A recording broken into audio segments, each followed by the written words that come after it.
السلام عليكم ورحمة الله.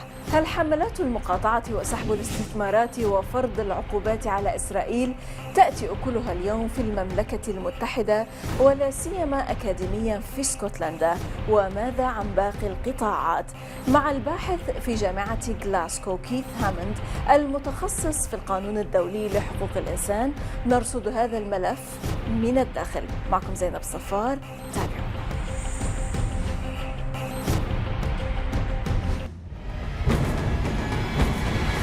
هي الصهيونية مختلفة تماما عن العديد من حالات الظلم الأخرى، فلا ظلم يضاهي ظلمها، هذا ما يلمسه المراقبون. وكردة فعل ساخطة على هذا الظلم والممارسات العنفية والمستمرة منذ عقود بحق الشعب الفلسطيني، يقوم عدد متزايد من الاسكتلنديين بنشاط تضامني يأخذ أشكالا متنوعة، على سبيل المثال أن يكونوا جزءا فعالا من حركة المقاطعة وسحب الاستثمارات وفرض العقوبات، وعبر المشاركة في الأنشطة الثقافية الفلسطينية واستقبال المتحدثين الفلسطينيين لتعزيز الوصول إلى حقوق الإنسان الأساسية للفلسطينيين. وقلما تجد مدينة في اسكتلندا تفتقر إلى مجموعة متماسكة تكرس أنشطتها للقضية الفلسطينية، ولطالما لعب الطلاب الجامعيون دورا جوهريا في هذا الحراك. ولعل صيف عام 2016 شهد حماسة في هذا السياق، إذ شرع المئات من مشجعي نادي السلتيك لكرة القدم في تحدي القانون الاسكتلندي، وقاموا برفع العلم الفلسطيني في تشامبيونز ليج أثناء المباراة ضد ناد إسرائيلي، وفاز حينذاك فريق السلتيك. وقد أعلن الاتحاد الأوروبي لكرة القدم مؤخرا عن فرض غرامة مالية قدرها 10,000 يورو على النادي. كيث هاموند الباحث في قسم الدراسات العليا في كلية التربية بجامعة غلاسكو، وهي من أعرق الجامعات في العالم، والمنظم لندوات تتعلق بالفلسفة الأوروبية وكتابات إدوارد سعيد، والمحاضر في شؤون اللاجئين والهجرة، حيث يبحث بشكل رئيسي في القضية الفلسطينية، يحدثنا عن جامعة غلاسكو ومكانتها العلمية، وعن تحديه المجتمع الأكاديمي طويلا من أجل العدالة في فلسطين، وماذا عن الجوانب القانونية للقضية وعدم القدرة على فرض تطبيق قرارات الأمم المتحدة في هذا المجال.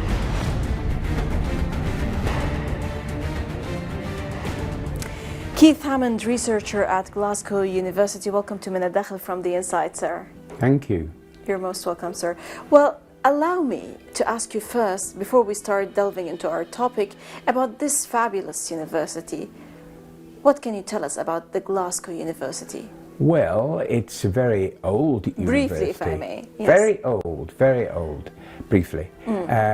It was founded middle of the 15th century, has a strong connection with international developments, science, arts, but it's also, I think, a very focal point in Scottish culture. You know, it's the pride of this city. I think it's one of the leading universities in the world. It's one of the leading universities in the world. It's now producing some very pioneering science, heart problems, cancer. So there's a number of researchers who are based in Glasgow who are really doing some excellent work. But it's also, I think, you know, it's a west coast of Scotland university, so it's also got this rich history in poetry, in music, and so on and culture. So forth. Yes. Allow me to ask you here something about something which is the field of your expertise, sir, in which you have published lots of books and research studies. You have always challenged the academic community to work for justice in Palestine. Yes. Particularly here at this university. In this sense, you say that academics and students must convey to Israel that the current situation is totally unacceptable. The years of international indifference must now end, and opposition to Israel's apartheid system be built on campuses everywhere. Israel's refusal to comply with international law must be opposed first and foremost in places of higher education. Why in places of higher education and how? Well, I think in universities like this, we have a centre, we have a focus of some very thoughtful and influential people. Mm-hmm. And I think we work with academics all around the world. And I see academics who support the academic boycott, for instance, who raise the issue of Palestinian justice as carrying out a kind of reminder mm-hmm. that academia doesn't function in a void. It's not separate from the world's problems.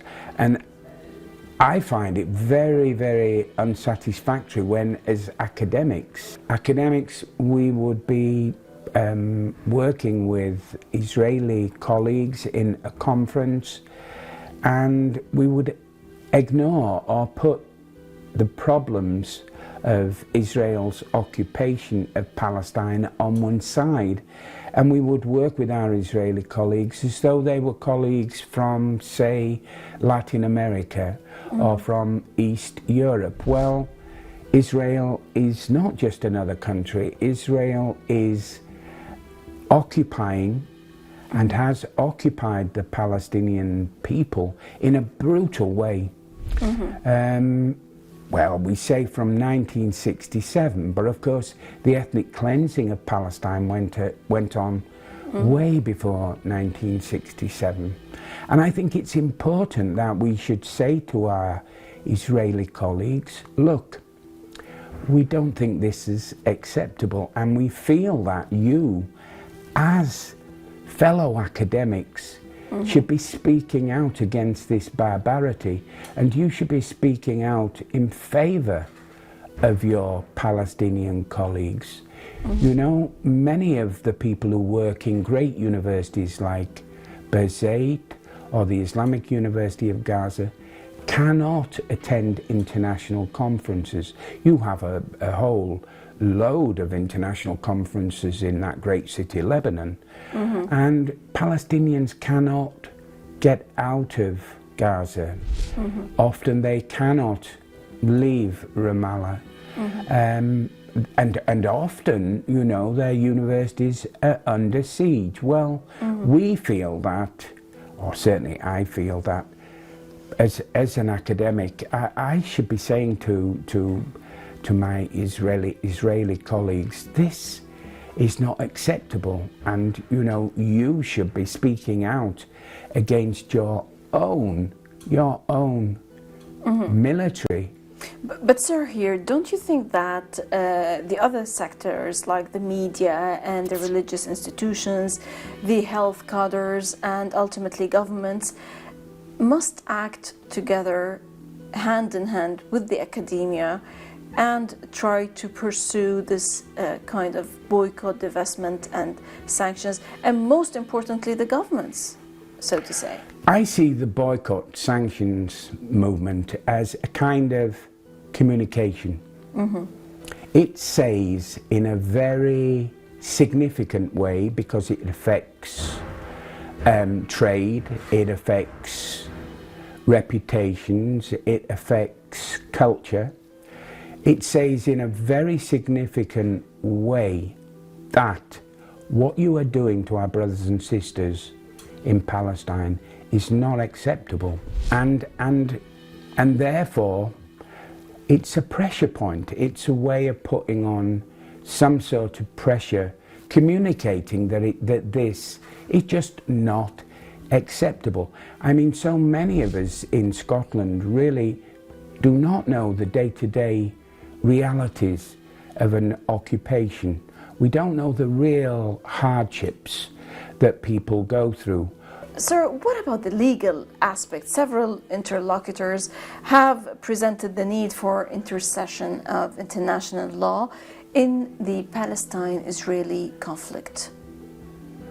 Well, of course, international law is not like domestic law. It's not. We don't have policemen, and we don't have, you know, ways of enforcing international law in the same way as domestic law.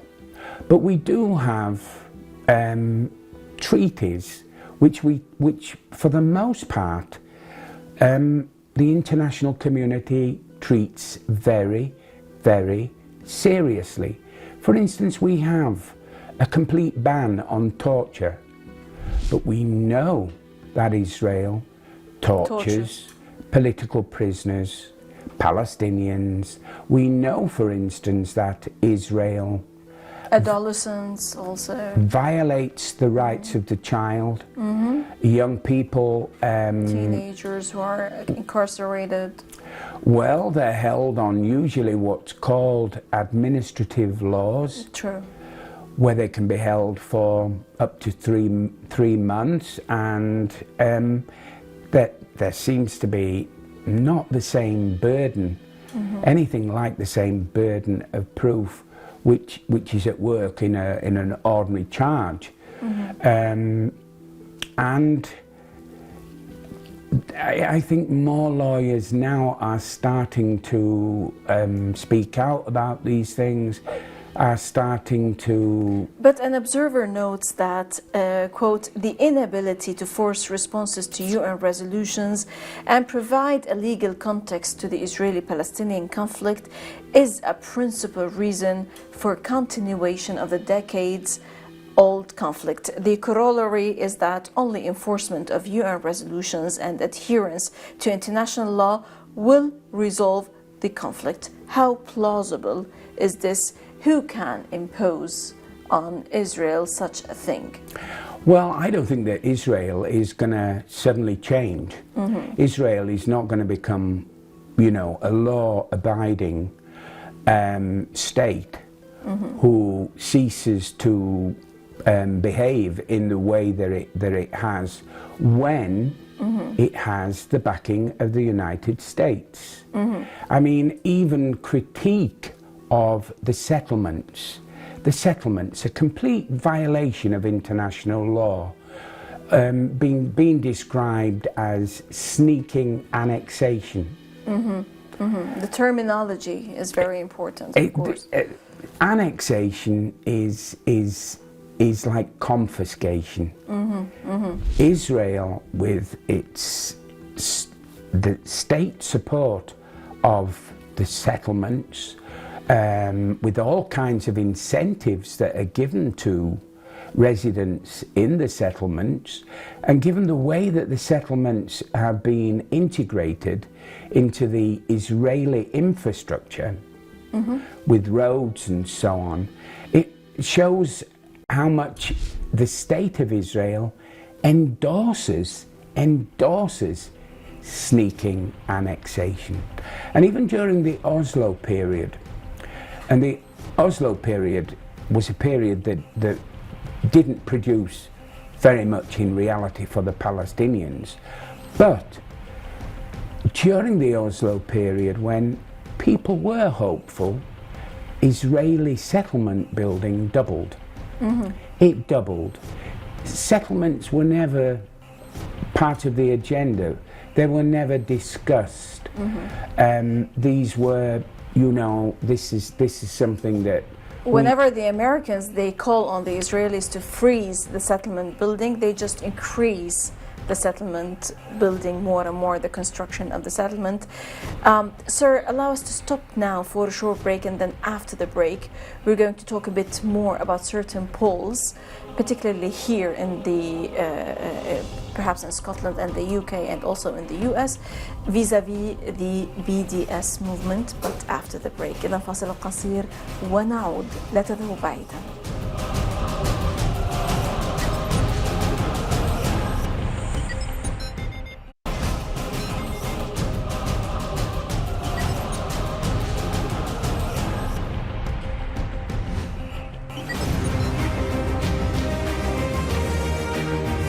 ترى صحيفة الجارديان البريطانية في عددها الصادر في شهر شباط من عام 2016 أنه تحت المبادئ التوجيهية الجديدة لعقود مشتريات الحكومة البريطانية فإن المؤسسات العامة والمجالس المحلية تمنع من مقاطعة البضائع الإسرائيلية. كيث هاموند الباحث المتخصص في القضية الفلسطينية في جامعة غلاسكو يخبرنا أكثر عن هذا القانون البريطاني، وهل يعتقد أن برنامج المقاطعة وسحب الاستثمارات وفرض العقوبات الذي يدافع عنه سيؤدي إلى إنهاء الاحتلال الإسرائيلي. Well, I think the boycott and disinvestment movement and what it proposes, what actions it suggests for those who wish to support Palestine and hopefully put pressure on a situation that cannot endure. The one thing that we can say for sure about the occupation is it cannot go on forever. It must come to an end. And so I think the BDS campaign gives ordinary people a chance to take action in their ordinary life, whether they purchase these dates or those dates, whether they look at where the apples that they buy in their local supermarket come from and they choose these apples rather than those apples. This is a way that ordinary people can take action and in their own very quiet way further justice for the Palestinians. So that's one way in which the boycott and disinvestment works. Yes. Another way is that unions can adopt it as a policy.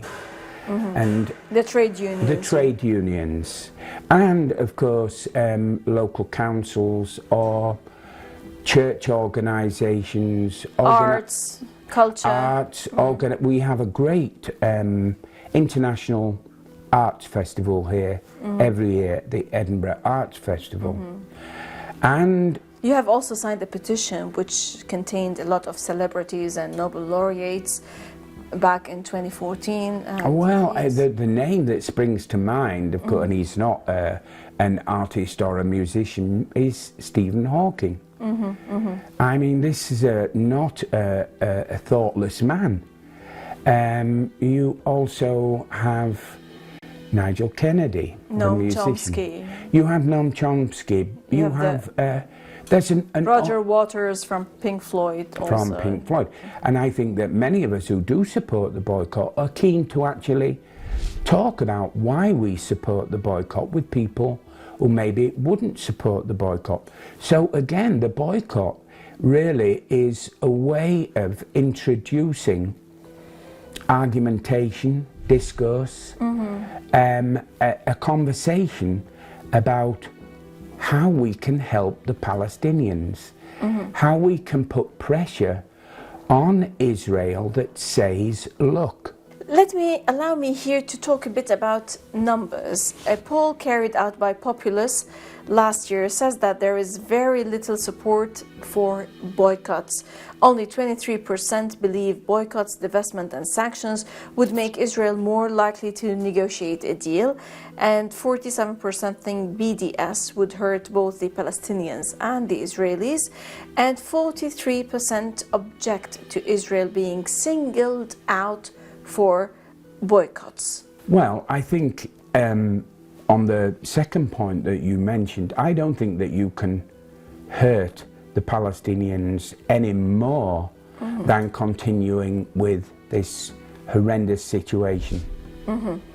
There's not much worse you could do to the Palestinians.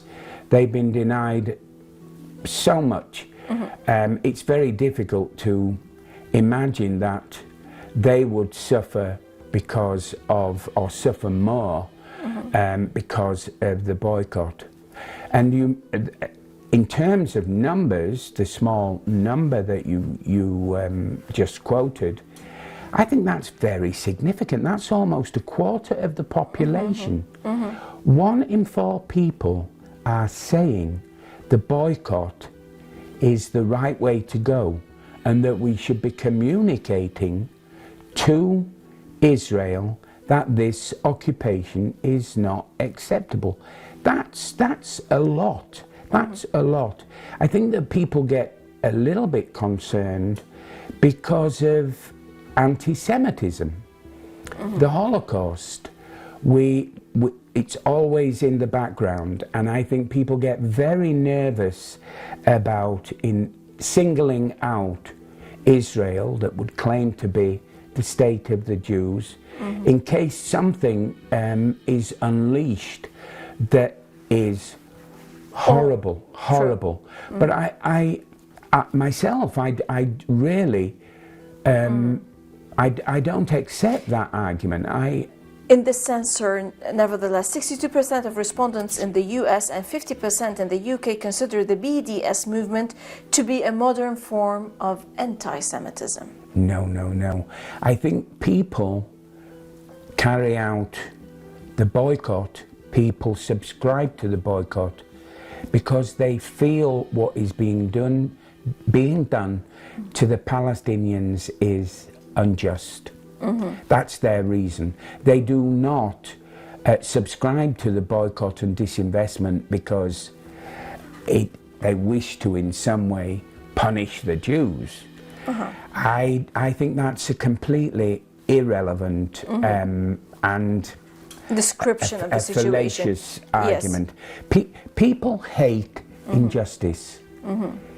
People loathe injustice, and when they see on their TV screens, day in, day out, scenes of the Israeli army killing young Palestinians, or firing on stone throwers, or holding them up at checkpoints, or they see accounts of the siege of Gaza, which we've seen we've seen 3 major military sieges on Gaza.